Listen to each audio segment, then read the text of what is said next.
ওং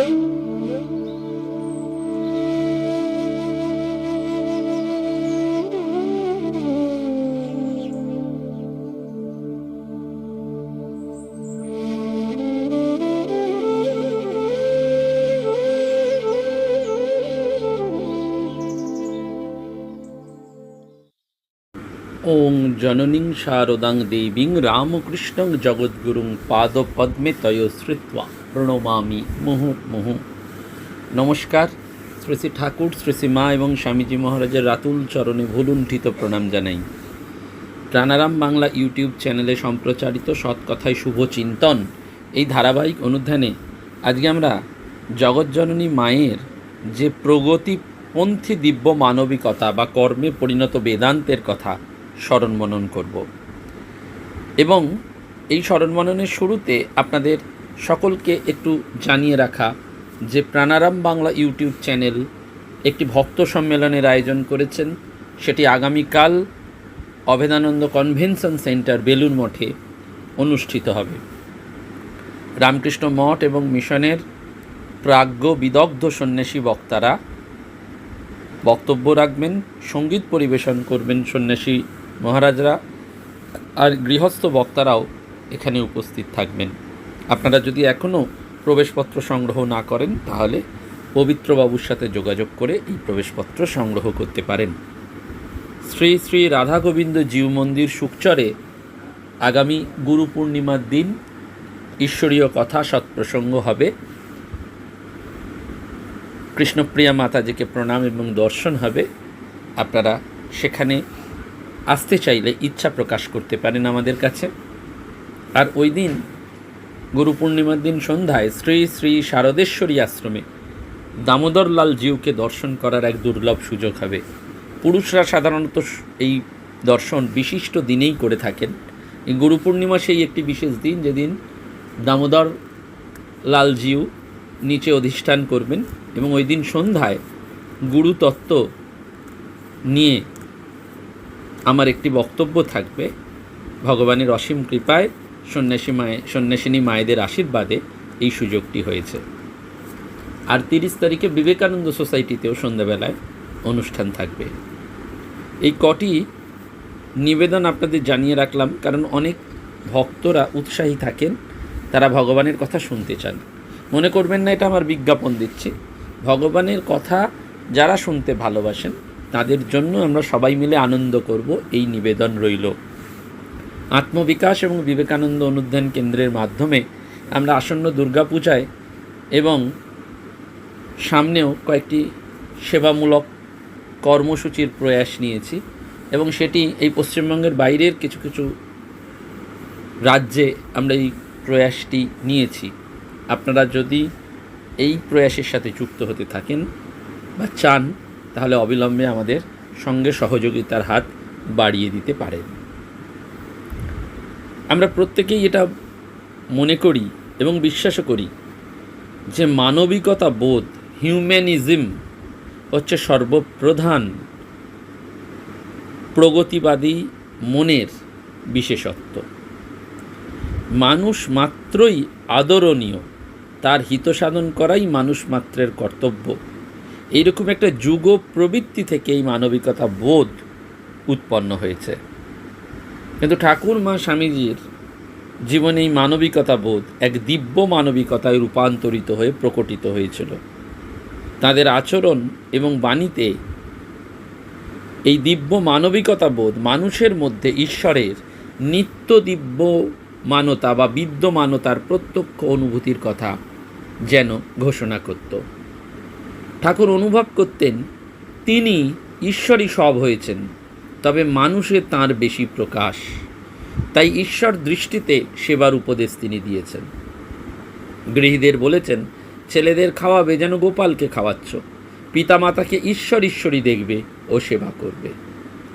আদর্শ স্বামী স্ত্রী প্রসঙ্গেও তিনি বলছেন, ঈশ্বরের প্রসঙ্গ লয়ে থাকে, ভক্তের সেবা করে, সর্বভূতে তিনি আছেন, তাঁর সেবা দুজনে করে। এবং এই প্রকার সেবার কথা তিনি ঠিক সাধুর লক্ষণ প্রসঙ্গেও বলেছেন যে সাধু সর্বদা ঈশ্বরের চিন্তা করেন, ঈশ্বরীয় কথা বই কথা কন না, আর সর্বভূতে ঈশ্বর আছেন জেনে তাদের সেবা করেন। সেই দৃষ্টিতেই তিনি নিজের গর্ভধারিণী মায়ের সেবা, মথুরবাবু প্রভৃতি বিত্তবান ভক্তদের সহযোগিতায় সাধু ভক্ত দীন দুঃখী মানুষের সেবার বহু দৃষ্টান্ত তাঁর জীবনে রয়েছে।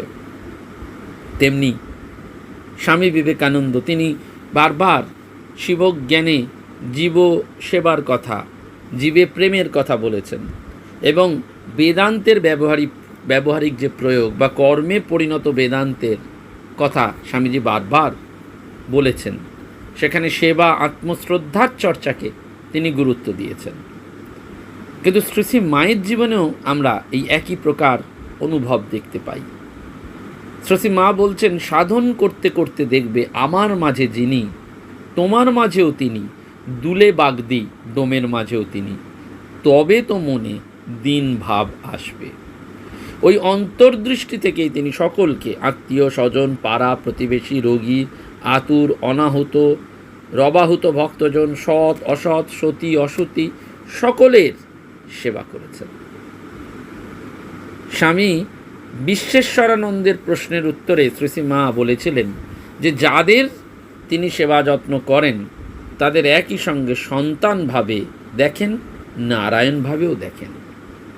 সামান্য পিঁপড়ের মধ্যেও ওই রূপের দর্শনের কথা বলতে গিয়ে তিনি বলছেন, নৈবেদ্য থেকে পিঁপড়েটাকে পর্যন্ত তাড়াতে পারি নে, বোধ হয় যেন ঠাকুর খাচ্ছেন।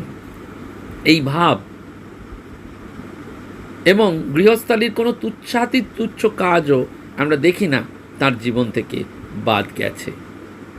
সেজন্য আমেরিকায় 1900 সালে স্বামীজি আমার জীবন ও ব্রত নামক ভাষণে বলেছিলেন যে শ্রীরামকৃষ্ণের জীবন এবং বাণীর আলোকে লব্ধ এই যে নবযুগ ধর্ম প্রবর্তনে তিনি এবং তার মুষ্টিমেয় কয়েকটি তরুণ গুরু ভ্রাতা বদ্ধপরিকর, তখন একমাত্র শ্রী শ্রী মাই ছিলেন এই যুবক দলের আদর্শ এবং চেষ্টার প্রতি সহানুভূতি সম্পন্না।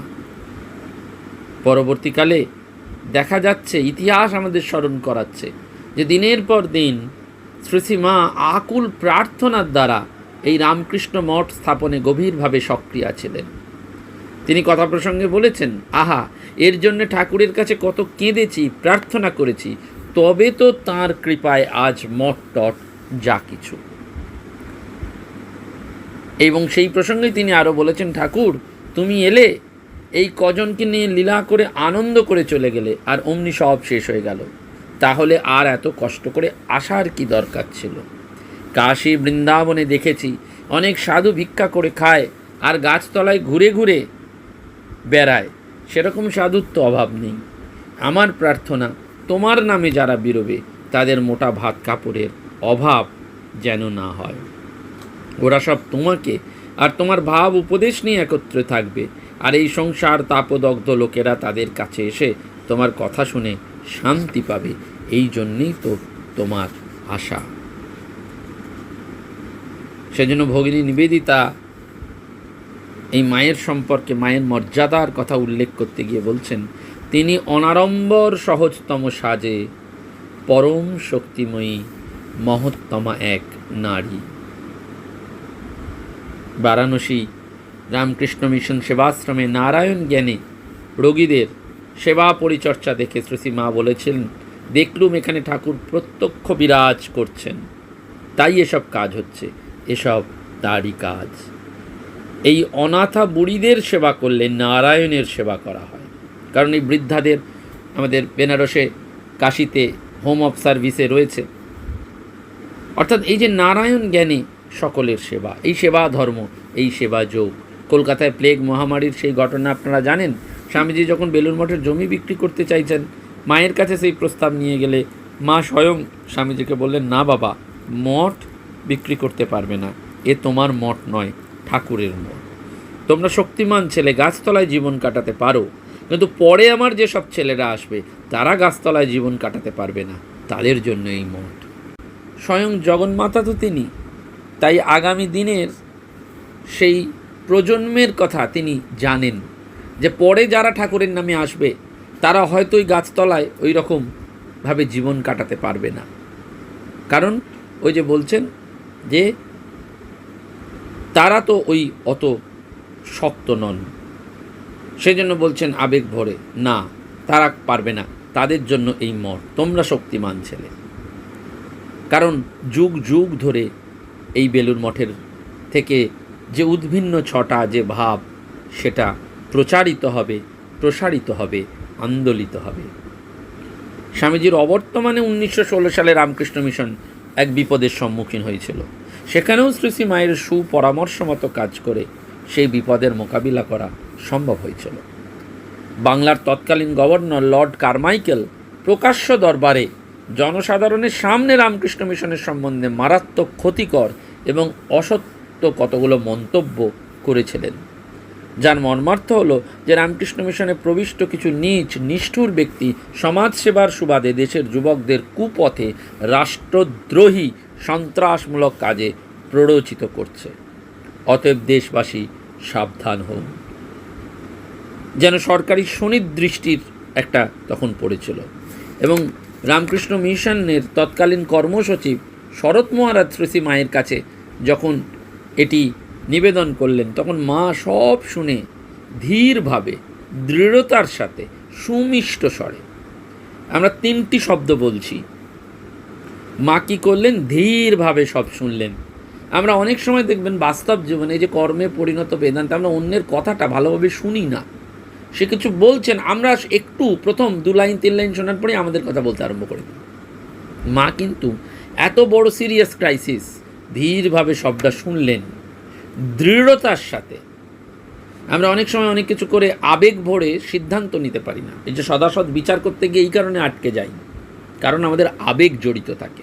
মা কিন্তু দৃঢ়তার সাথে, এবং এই অনেক সময় দৃঢ়তার সাথে বলতে গিয়ে, যাকে বলে স্টেডি স্টেট, সেই স্টেডি স্টেটে বলতে গিয়ে, স্ট্রেট ফরওয়ার্ড বলতে গিয়ে আমাদের ভাষাটা কর্কশ হয়ে যায়, আমরা সেইটা কিন্তু অন্যকে হাট করে ফেলি।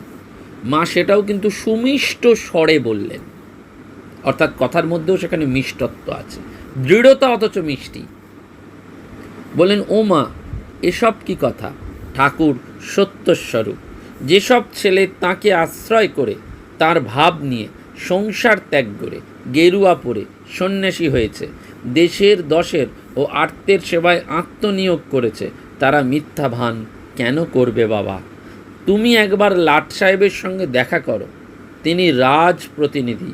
তোমাদের সমস্ত কার্যধারা তাকে বুঝিয়ে বললে তিনি নিশ্চয়ই শুনবেন। এবং শ্রী মা এটিও বললেন, ঠাকুরের ইচ্ছেই মঠ মিশন হয়েছে, রাজরোষে নিয়ম লঙ্ঘন করা অধর্ম। ঠাকুরের নামে যারা সন্ন্যাসী তারা মঠে থাকবে, নয়তো কেউ থাকবে না। আমার ছেলেরা গাছতলায় আশ্রয় নেবে, তবু সত্য ভঙ্গ করবে না। নির্দেশ মতো গভর্নরকে লিখিতভাবে সব জানানো হলো। সরকারকে সব বুঝিয়ে বলায় গভর্নর সুকৌশলী ভাষায় অন্য একটা লিখিত বিবৃতি দিয়ে এই মিশনের বিরুদ্ধে আনিত সব অভিযোগগুলো পরোক্ষভাবে প্রত্যাহার করে নিলেন। বিপদের ফাঁড়া যেন কেটে গেল। অর্থাৎ এই যে জটিল পরিস্থিতি, সমস্যা হলে যথোপযুক্ত পরামর্শদানের লোক পাই না আমরা আজকের যুগে। মা কিন্তু সে যুগে এই জটিল পরিস্থিতিতেও সঠিক পরামর্শ দিতেন। সেজন্য নিবেদিতা খুব সুন্দর করে লিখছেন, তার জীবন, সমগ্র জীবন একটা নীরব প্রার্থনার মতো। তার সকল অভিজ্ঞতার মূলে আছে বিধাতার মঙ্গলময় বিধানে বিশ্বাস। অসাধারণ কথা বললেন।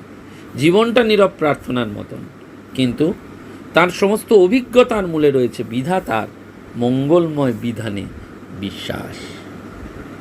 সেজন্য এই মায়ের মধ্যে এইটি অসাধারণত্বের সাথে বিকশিত হয়েছে। নারায়ণ বুদ্ধি, মাতৃস্নেহ, সেবা যত্ন, দয়া, ক্ষমা, প্রেম, পবিত্রতা, করুণা, ধ্যান, জপ, পূজাময় জীবনচর্চা। এইটি প্রাচীন ভারতের অধ্যাত্ম সংস্কৃতি এবং নারী সংস্কৃতির নিত্যকালের সম্পদ। কোনো কোনো লেখায় মঠ মিশনের উচ্চকোটির সন্ন্যাসীরা বলছেন, উচ্চ শিক্ষিতা, সভ্যতার নব আলোকপ্রাপ্তা স্ত্রীলোকগণ যারা অধ্যাপনায়, গবেষণায়, সাহিত্যে, শিল্পে, বিজ্ঞানে, কারিগরি বিদ্যায়, রাজনীতিতে, প্রশাসনিক কাজে এগিয়ে যাচ্ছেন, তারা শ্রী মায়ের জীবন দেখে বুঝেছেন যে তাদের আধুনিক প্রগতিপন্থী জীবনের সঙ্গে শ্রী মায়ের জীবন আদর্শের এবং জীবনচর্যার সমন্বয় খুবই সম্ভব, শুধু সম্ভব নয়, অত্যাবশ্যকও বটে। আধুনিক নারীরা শুধু লেখাপড়া শিখে, অধ্যাপনা, গবেষণা বা এই চাকরিতে অগ্রগণ্য হয়ে তারা সভ্যতার নব আলোক পেয়ে নিজেদের যে দৃষ্টিভঙ্গিতে উত্থাপিত করেন, বোঝাতে চান, শ্রী মায়ের জীবন তা ছিল না। তার ছিল ঈশ্বরে বিশ্বাস, প্রার্থনা পরায়ণতা, পবিত্রতা, মাতৃস্নেহ এবং সেবা। এগুলো যদি গভীরভাবে আমরা চিন্তা করি তাহলেই বুঝতে পারি। সেই জন্য পূজনীয় স্বামী বীরেশ্বরানন্দজি মহারাজ তিনি বলছেন, আজকাল আমাদের দেশের মেয়েরা আগেকার মতন কেবল রান্নাঘরে আবদ্ধ না থেকে বাইরের কাজকর্মে নানান দিকে এগিয়ে আসছেন।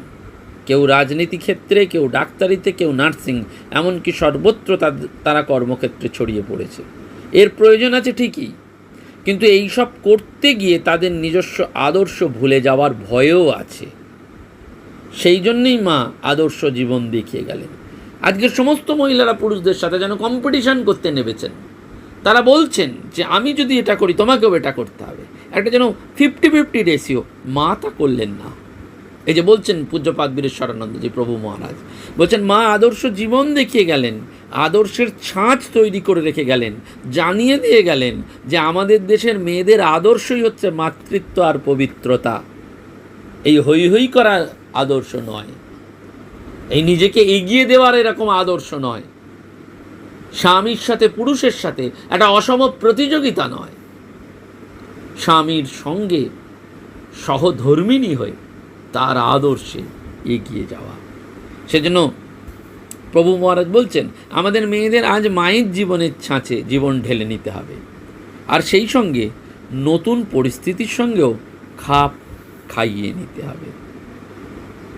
সেজন্য বারবার স্বামী নিখিলানন্দজি তিনি আজ থেকে প্রায় 50 বছর আগে লিখেছিলেন যে শ্রী মায়ের জীবন ভক্ত অনুরাগীদের ক্রমবর্ধমান দলকে, বিশেষত মেয়েদের গোষ্ঠীকে আকর্ষণ করতে শুরু করেছে।